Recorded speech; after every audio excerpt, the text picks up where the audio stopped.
Bonjour à toutes et à tous. Ici, dans cette vidéo, on traite le TD numéro 4 du cours de codage de Monsieur Ja à Polytech Nancy. Donc pour commencer, l'exercice 1 a pour thème la virgule flottante. On va considérer un format de représentation des nombres en virgule flottante, normalisé I3E754, simple précision. Donc ce qu'il va falloir faire, c'est donner le contenu des 32 bits permettant de coder le nombre 3,25, puis le nombre moins 0,375. Dans un premier temps, on a donc, en commençant par 3,25, on a notre nombre qui est donné en base 10. On va le convertir en base 2, puis en nombre à virgule flottante normalisé. Pour convertir un nombre à virgule d'une base à l'autre, on convertit d'abord la partie entière, puis la partie fractionnaire séparément. Donc pour la partie entière, on fait des divisions entières successives par la base concernée. Donc ici par la base 2, on obtient 0,011 en base 2. Pour ce qui est de la partie fractionnaire, on va multiplier du coup cette partie fractionnaire par la base concernée, donc par 2. On va noter la partie entière plus la partie fractionnaire, et on va réitérer l'opération en prenant la nouvelle partie fractionnaire obtenue par la base jusqu'à ce qu'on obtienne une partie fractionnaire égale à 0. C'est-à-dire que là, on va multiplier 0,25 par 2. On va noter 0 qui est notre partie entière plus 0,5 notre partie fractionnaire. On va maintenant prendre 0,5, le multiplier par 2. Là, on va obtenir cette fois-ci 1 et notre partie fractionnaire sera 0. Donc, on s'arrête là et on note sur 4 bits notre nombre en base 2. Ce qui nous donne 0, 1, 0, 0 en base 2. Et du coup, mis bout à bout, 3,25 en base 10, ça va donner 11,01 en base 2.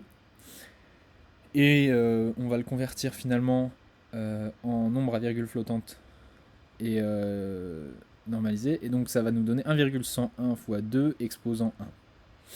Maintenant, on va faire en sorte de l'écrire suivant la norme I3E754.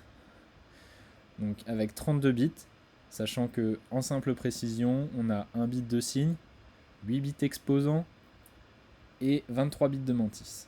Pour ce qui est du bit de signe, on a un signe positif, donc il va être à 0. Maintenant, pour l'exposant, il est défini par excès, donc en référence à votre cours, je vous invite à retourner voir ça si vous ne comprenez pas trop. Et donc, il va être codé de manière décalée sur 8 bits, avec un décalage de 127. Nous, ici, on a un exposant de 1, donc en appliquant bêtement la règle, on va faire 127 plus 1, 128, ce qui correspond à 2 puissance 7. Donc, notre octet correspondant aux 8 bits exposants, ça va être 1, 0, 0, 0, 0, 0, 0, 0. Et finalement, pour la mantis, très simplement, on prend la forme fractionnaire, la partie fractionnaire de la version normalisée du nombre à virgule flottante, et on complète avec des zéros pour avoir 23 bits. Finalement, on met ces trois composants bout à bout pour obtenir donc notre résultat en forme à virgule flottante I3E754, simple précision. Voilà. Donc ça, c'était pour 3,25. Maintenant, on va passer à moins 0,375. Donc de la même manière, avec la même méthode utilisée pour le premier nombre, on va faire une conversion de base 10 à base 2, puis on va le convertir en forme normalisée. Là, cette fois-ci, on va avoir un exposant de moins 2 et un signe négatif. D'ailleurs, j'ai oublié le signe négatif pour la forme normalisée. Bon, en poursuivant, en simple précision, donc toujours un bit de signe, 8 bits exposants, 23 bits de mantis. Ici, notre signe est négatif, donc notre bit de signe va être à 1. L'exposant, toujours défini par excès, mais cette fois-ci de moins 2. Donc 127 moins 2, 125, on écrit l'octet correspondant pour, en convertissant base 10 à base 2, 125. Et finalement, encore une fois, donc pour la mantis, on reprend la forme fractionnaire de la forme normalisée du nombre à virgule flottante, donc 1, et on complète avec des zéros. mis bout à bout, on obtient le résultat suivant. Donc, j'ai conscience que je vais un peu rapidement dans l'explication des exercices, mais vous, rien ne vous empêche donc de mettre sur pause, de prendre les infos, de travailler sur votre cahier ou sur votre fichier Word, je ne sais pas comment vous travaillez, mais à votre manière, et de relancer la vidéo après. Je vais plus vite qu'à la normale, c'est normal.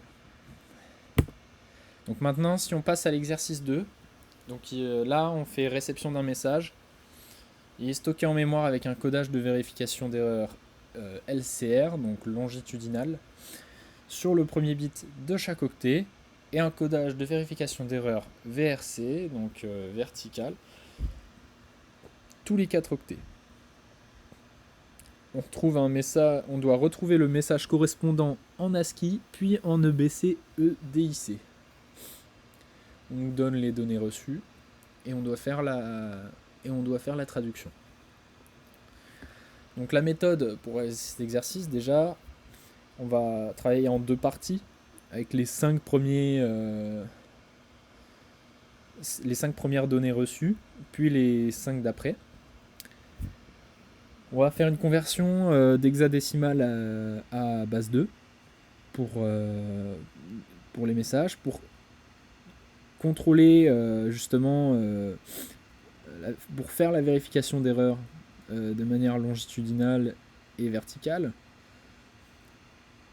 Ensuite, du coup, en vérifiant la parité, on va faire les corrections nécessaires et corriger, donner le message corrigé pour le traduire. Donc, donner le message corrigé en hexadécimal pour le traduire finalement en ASCII et en EBC DIC. Donc, premièrement, le premier groupe de 4 octets. Donc, on a reçu les 5 données suivantes. On va vérifier ligne par ligne la parité de manière horizontale, donc longitudinale, et verticale. On repère, donc on va d'abord faire par exemple, pour l'exemple la ligne numéro 1. On voit que de manière horizontale, on a 2, 1, donc la parité est respectée. De manière verticale, sur chaque bit, on a toujours la parité qui est respectée. 4 bits à 1 pour le premier bit, de manière verticale toujours. 4 bits pour le deuxième, etc. On a la parité qui est toujours... Non. Et là, par contre, on se rend compte que la parité n'est pas respectée au niveau du troisième bit. Bon. Étant donné qu'on a quand même la parité qui est respectée de manière longitudinale, on va aller voir si l'erreur de manière... s'il y a une erreur de manière... une erreur longitudinale qui apparaît sur les autres données. Et on s'aperçoit qu'au niveau de la donnée numéro 2, de manière horizontale, on a la parité qui n'est pas respectée. Donc c'est au niveau, on l'avait repéré à partir de la première donnée, c'était au niveau du troisième bit que l'erreur apparaît, étant donné que de manière verticale, on a 3 bits à 1, la parité n'est pas respectée. Donc cette donnée, on va la modifier, on va remplacer le bit qui est à 1 par 0. Et de ce fait, on a la parité à la fois horizontale qui va être vérifiée et la parité verticale qui sera aussi. En répétant les contrôles sur chacun des bits de manière verticale et horizontale pour chaque donnée, on s'apercevra que en ayant corrigé donc la donnée 6D, tout le message sera corrigé. Donc on met à jour notre donnée. Notre donnée en hexadécimal n'est plus 6D mais 4D. Et maintenant, on va passer à la traduction en ASCII, puis EBCDIC. Donc on n'oublie pas de retirer le bit de poids fort qui était un bit donc, de vérification horizontale. Oui, de vérification horizontale. Donc, ce qui fait que notre message en hexa qu'on reçoit, c'est pas 82 mais 02 parce qu'on enlève le bit de poids fort. Et de la même manière sur le reste des octets, des données reçues. Et du coup, en se référant à la BAC, on retrouve les messages suivants. Maintenant, on passe au deuxième groupe et on applique la même méthode. En appliquant la même méthode, on repère que le défaut est au niveau de l'octet de vérification verticale, celui qui est entre parenthèses. Et d'ailleurs, je ne l'ai pas expliqué auparavant, mais ce bit-là, c'est pas un message à traduire, mais c'est juste un octet, une donnée qui va permettre justement la vérification verticale, la parité verticale, vérifier la parité verticale. Et donc, c'est au niveau de cette donnée-là que l'erreur est introduite. Donc, on va la corriger. Ça va être au niveau du 7e bit de cette donnée qu'on va devoir remplacer 1 par 0 pour respecter la parité sur l'ensemble du bloc de données. Et le reste du message sera sans erreur. À nouveau, on n'oublie pas de retirer le bit de poids fort de chacune des données et de justement finalement se référer à la BAC pour faire la traduction. Et on obtient les messages suivants. Voilà. Pour la deuxième partie de l'exercice 2, donc ce message est envoyé crypté maintenant par un codage binaire réfléchi gré. Et on va devoir donner la suite de code base 16 à transmettre. Donc la méthode, ça va être de gauche à droite. On va conserver le bit de poids fort, puis réaliser des combinaisons XOR successives pour convertir la base 2 en code gré. Puis compléter avec un bit de poids fort pour respecter la parité. Donc pour rappel, je vous rappelle les résultats des combinaisons XOR, la table de vérité des combinaisons XOR. Donc 0, 0, ça fait 0, 0, 1, ça fait 1, et inversement, 1 ou 0, ça fera 1, et 1 ou 1, ça fera 0. En faisant la conversion, donc là, on reprend nos codes, nos messages, nos données corrigées en base 2, qu'on convertit en base gré. Donc, en reprenant 0 ou 0, ça fait 0. On s'aperçoit qu'au niveau du 7e bit, on doit faire 0, 1, ça fait 1, puis le 8e bit 1 ou 0, et là on a maintenant notre 8e bit à 1 en code gré. Et quand on complète avec un bit de poids fort qui respecte parité, là on doit rajouter un 0. Ce qui fait que notre donnée qui est initialement 0,2 en hexadécimal va être chiffrée 0,3 avec le code gré. Et on va faire la même chose pour la suite. Donc là, je ne vais pas plus expliquer, je vous ai donné la méthode, vous avez les résultats à obtenir.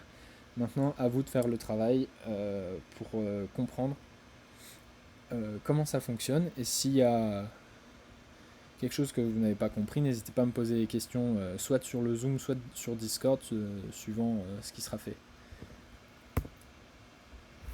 Pour ce qui est de l'exercice 3. Donc là, on a des données qui sont transmises avec un codage Hamming. Donc, on a les données qui sont les suivantes. On doit vérifier qu'il n'y a pas d'erreur de transmission suivant un certain format de codage, qui est P1, P2, D1, P3, D2, D3, D4. Donc les P, ça correspond à des contrôles de parité, et les D correspondent aux données réelles qui sont transmises. On doit vérifier qu'il n'y a pas d'erreur de transmission, c'est-à-dire vérifier que tous les bits de parité, de contrôle de parité sont corrects en appliquant justement la définition de P1, P2 et P3 respectivement, qui contrôle la parité de D1 plus D2 plus D4, puis D1 plus D3 plus D4, et finalement D2 plus D3 plus D4. Donc si on prend la partie 1 d'abord, on fait l'identification de chacun des paramètres. Donc P1 égale 1, P2 égale 0, D1 1, P3 1, D2 0, D3 1, D4 0. Et on va contrôler la parité. Donc on va faire D1 plus D2 plus D4. Ça nous donne, pour P1, 1 plus 0, ça fait 1. Et P1 est à 1, donc la parité est respectée, car P1 est impair. P2, on contrôle la parité de D1 plus D2, plus D3 plus D4. On a 1 plus 1, ça fait 2, c'est pair, donc le P2 est égal à 0, ce qui correspond à la donnée transmise suivant le codage de Hamming. Et pareil pour P3. Pour la partie 2, on réalise les mêmes contrôles et on s'aperçoit qu'il n'y a aucune erreur dans le message transmis, suivant le format indiqué. Maintenant, on nous demande quel est le symbole transmis, sachant qu'il est encodé en ASCII. Donc, toujours en respectant le format du codage, on va récupérer les données de chaque partie du message pour récupérer l'octet correspondant et faire la traduction. Donc ici on a D1 qui est égal à 1 pour la partie 1, D2 égale 0, D3 1, D4 0. Et pour la partie 2, on a 0, 1, 1, 1. Donc on a 7 octets suivants à traduire, qui correspondent en hexadécimal à A7. Et en se référant à la table, on va avoir le symbole paragraphe ou alinéa, je ne sais plus comment il s'appelle. Finalement, pour l'exercice 4, donc ici, on vous parle de stockage d'un fichier texte. Donc on mémorise un texte dans une zone mémoire. Ce texte contient 2000 caractères codés en ASCII. On nous demande quelle quantité de mémoire est nécessaire en kilo-octets. On sait qu'un caractère codé en ASCII, il est codé sur 8 bits.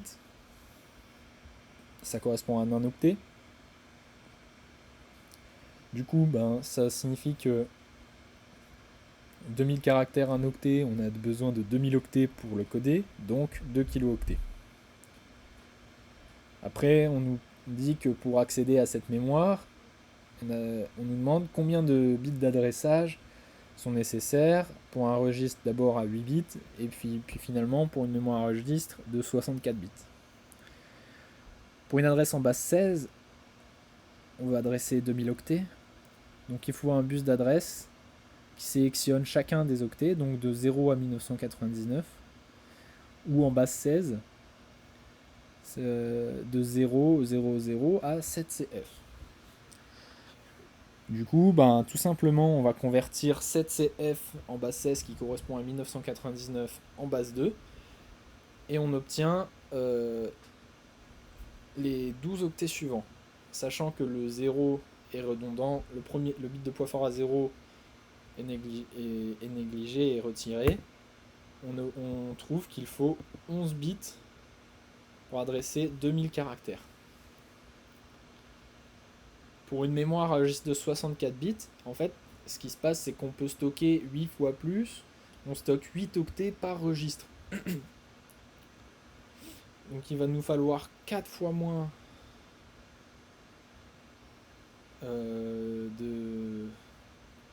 d'emplacement. 8 fois moins d'emplacement.